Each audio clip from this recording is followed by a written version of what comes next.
నా భూతో నా భవిష్యత్ కేవలం 9% VAతో మన మర్రి గోల్డ్ అండ్ డైమండ్స్ లో Nakshi Mela. Marri gold and diamonds, KPHB metro station, Hyderabad. తెలంగాణలోని ప్రజలు పొద్దున నుంచి సాయంత్రం వరకు బయటకు వెళ్ళాలంటే భయపడుతున్నారు. ఎందుకంటే ఒక సందర్భంలో చూసుకుంటే మండుటెండ, చెమటలు, అదేవిధంగా హీట్ వేవ్స్ ఇవన్నీ చూస్తున్నాం.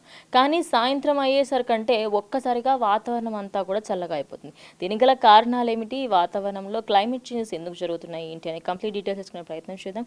ఈరోజు మనం ప్రస్తుతం వెదర్ రిపోర్ట్లో అవుతున్నాం. మనతో పాటు ధర్మరాజు గారు ఉన్నారు, సైంటిస్ట్, మాట్లాడి తెలుసుకుందాం.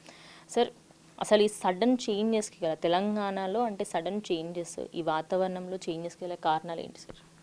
ముఖ్యంగా చూసుకున్నట్లయితే రాష్ట్రంలో కనుక చూసుకున్నట్లయితే గతంతో పోలిస్తే ఈ సంవత్సరాల్లోనే రీసెంట్ ఇయర్స్లోనే ఎక్కువగా ఎండ తీవ్రత అనేది కనిపిస్తుంది. ఒక విధంగా వార్మింగ్ ఎన్విరాన్మెంట్ కండిషన్స్ అనేవి తరచుగా మనం మాట్లాడుతూ ఉంటాము. వీటితో పాటుగా మనం చెప్తున్న సందర్భంలో గ్లోబల్ వార్మింగ్ గురించి, క్లైమేట్ సినారియోస్ గురించి కూడా ఎక్కువ మంది ఇప్పుడు మాట్లాడుతున్న సందర్భాలు కూడా చూడొచ్చు. ఒక విధంగా ఈ యొక్క వేడిమి వాతావరణం అనేది రోజు రోజుకి పెరుగుతున్నప్పటికీ కూడా ముఖ్యంగా ఉత్తర తెలంగాణ జిల్లాల్లో మాత్రం ఎక్కువగా ఈ యొక్క ఎండవేడిమి వాతావరణం అనేది కొనసాగుతుందని చెప్పాలి. ఏ ప్రాంతాలలో ఈ వేడి అనేది ఎక్కువ? ఎందుకంటే ఒక్కసారిగా హీట్ వేవ్స్ వస్తున్నాయి, అంటే బయటకు వెళ్ళే చెమటలతోనే అదే రకంగా ఉండాల్సి వస్తుంది. ఇక్కడ చూసుకున్నట్టయితే కొన్ని ఏరియాస్లో రెడ్ అలర్ట్ కూడా ఇచ్చారు. అవి ఏంటి సార్? ముఖ్యంగా చూసుకున్నట్లయితే గత 2 రోజులుగా కూడా ఈ ఎండవేడిమి వాతావరణం అనేది ముఖ్యంగా ఆదిలాబాద్, నిజామాబాద్లో సుమారు 45 డిగ్రీల వరకు కూడా కొనసాగింది. సో ఒక విధంగా చూసుకున్నట్లయితే నిన్న మొన్న కూడా ఈ ఎండ తీవ్రత అంశం దృష్ట్యా ఒక విధంగా ఈ యొక్క రెడ్ అలర్ట్ కూడా జారీ చేయడం జరిగింది. ఈరోజు కొంచెం స్వల్పంగా తగ్గుదల అనేది కనిపించినప్పటికీ కూడా అదే స్థాయిలో ఒక విధంగా ఎండ తీవ్రత అనేది కొనసాగుతుందని కూడా చెప్పాలి. సార్, ఇక్కడ ఆరెంజ్ అండ్ ఎల్లో అలర్ట్కి సంబంధించి ఇక్కడ మనకి ఏవేవైతే కనిపిస్తున్నాయో ఒకసారి అవి ఎక్స్ప్లెయిన్ చేస్తారు. ముఖ్యంగా చూసుకున్నట్లయితే ఎక్కడైతే మనం ఆరెంజ్ కలర్తో ఇండికేట్ చేసామో అక్కడ కనుక చూసుకున్నట్లయితే ఎండ తీవ్రత అనేది సుమారు 41 నుంచి 44 డిగ్రీల వరకు, అలాగే ఎల్లోతో సూచించినటువంటి జిల్లాల్లో కూడా ఎండ తీవ్రత అనేది సుమారు 36 డిగ్రీల నుంచి 40 డిగ్రీల వరకు కొనసాగుతుందనేసి అంచనా వేయడం జరిగింది. ఈరోజు కనుక చూసుకున్నట్లయితే ఇటు ఆదిలాబాద్, కొమరంభీం, ఆసిఫాబాద్, మంచిర్యాల, జగిత్యాల్, నిర్మల్, వీటితో పాటు నిజామాబాద్, రాజన్న సిరిసిల్ల, ఇంకా చూసుకున్నట్లయితే కరీంనగర్, మెదక్, సంగారెడ్డి, ఈ యొక్క జిల్లాలకు సుమారు ఎండ తీవ్రత అనేది 41 నుంచి 44 డిగ్రీల వరకు కొనసాగి, అలాగే ఉమ్మడి మహబూబ్ నగర్ జిల్లాల్లో కూడా ఎండ తీవ్రత అనేది 41 నుంచి 44 డిగ్రీలు కొనసాగే అవకాశం కనిపిస్తుంది. ఇంకా మిగిలిన జిల్లాల్లో కనుక చూసుకున్నట్లయితే ఈ యొక్క వ్యత్యాసం అనేది ఒక విధంగా తగ్గుదల 36 నుంచి 40 డిగ్రీల వరకు కూడా కొనసాగే అవకాశం కనిపిస్తుంది. సార్, ఇప్పుడు మనం చూసుకున్నట్టయితే మీరు ఎండల గురించి మనం ఇంతగానో మాట్లాడుకుంటున్నాం. అంటే మార్నింగ్ నుంచి ఈవినింగ్ వరకు ఎండలు కాస్తున్నాయి. అంటే ఏ విధంగా అంటే బయటకు వెళ్ళిన పరిస్థితి.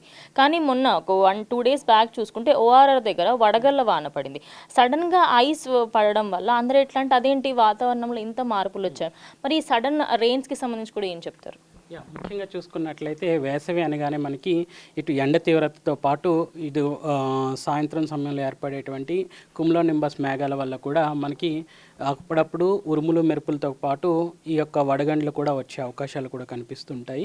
సర్వసాధారణంగా చూసుకున్నట్లయితే వేసవిలో పీక్ స్టేజ్లో మనకి ఎక్కువైతే మనకి ఎండ తీవ్రత అధికంగా కొనసాగుతుందో 2-3 రోజులు ఎండ తీవ్రత అధికంగా కొనసాగినప్పుడు మాత్రం ఎక్కువగా ఈ యొక్క వడగండ్లు రావడానికి ఆస్కారం అనేది ఉంటుంది.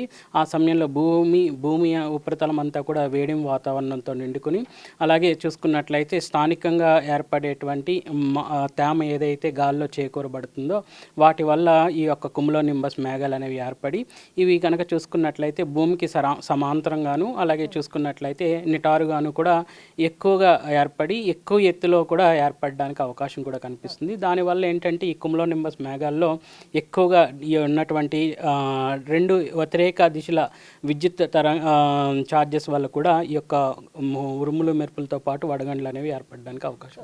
సరే, ఇక్కడ మనం చూసుకోవచ్చు అంటే కొన్నిటికి సంబంధించి గ్రీన్ అండ్ ఎల్లో లాగా ఉంది. సో ప్రజెంట్ ఇప్పుడు మళ్ళీ హైదరాబాద్లో వర్షాలు పడే అవకాశం ఉంది. తెలంగాణ మళ్ళీ వర్షాలు చూడి కొంచెం వాతావరణం చల్లబడే అవకాశం ఉంటుందంట ఫైనల్గా. ముఖ్యంగా చూసుకున్నట్లయితే ఇటు పగటిపూట ఉష్ణ తీవ్రత అనేది అధికంగా కొనసాగుతూ సాయంత్రం సమయంలో ఇటు తేలికపాటి జల్లులు అనేవి కుములోనింబస్ మేఘాల ద్వారా వచ్చే అవకాశాలు కూడా రానున్న 2-3 రోజులు కూడా కొనసాగే అవకాశం అయితే కనిపిస్తుంది. ప్రస్తుతం కనుక చూసుకున్నట్లయితే ఇటు ఉత్తర తెలంగాణ జిల్లాలో ఎండవేడి వాతావరణం కొనసాగుతుంటుండగా మిగిలిన జిల్లాల్లో అక్కడక్కడ కూడా ఇటు ఎండ తీవ్రతతో పాటు సాయంత్రం సమయంలో ఏర్పడేటువంటి కుములోనింబస్ మేఘాల వల్ల అక్కడక్కడ కూడా ఇటు తేలికపాటి జల్లులతో పాటు ఉరుములు మెరుపులు ఈదుడుగాలు కూడా చూడొచ్చు. ముఖ్యంగా చూసుకున్నట్లయితే ఈరోజు ఆదిలాబాద్, కొమరంభీం, ఆసిఫాబాద్, మంచిర్యాల్, జగిత్యాల్, ఇంకా చూసుకున్నట్లయితే నిర్మల్, నిజామాబాద్, కామారెడ్డి, రాజన్న సిరిసిల్ల, సిద్దిపేట ఈ యొక్క జిల్లాలతో పాటు మెదక్, సంగారెడ్డి ఈ యొక్క జిల్లాలకు కూడా ఈ యొక్క హెచ్చరికలు అనేవి జారీ చేయడం అనేది జరుగుతుంది. సో ఒక విధంగా చూసుకున్నట్లయితే ఈ వేసవిలో వచ్చేటువంటి వర్షం సాధారణంగా చాలా తక్కువగానే ఉంటుంది. దీంతో పాటు ఈ వర్షంతో పాటు మనకి వచ్చేటువంటి ఈదుడుగాళ్ళ ప్రభావం అలాగే చూసుకున్నట్లయితే వడగండ్ల వల్ల తీవ్రత అనేది ఎక్కువగా కొనసాగుతుంది. సో ఇట్లాంటి వాతావరణ పరిస్థితులు అనేవి ఈరోజు అనగా ఏప్రిల్ 29న కొనసాగి రానున్న 3 రోజులు కూడా కొనసాగే అవకాశం అయితే కనిపిస్తుంది.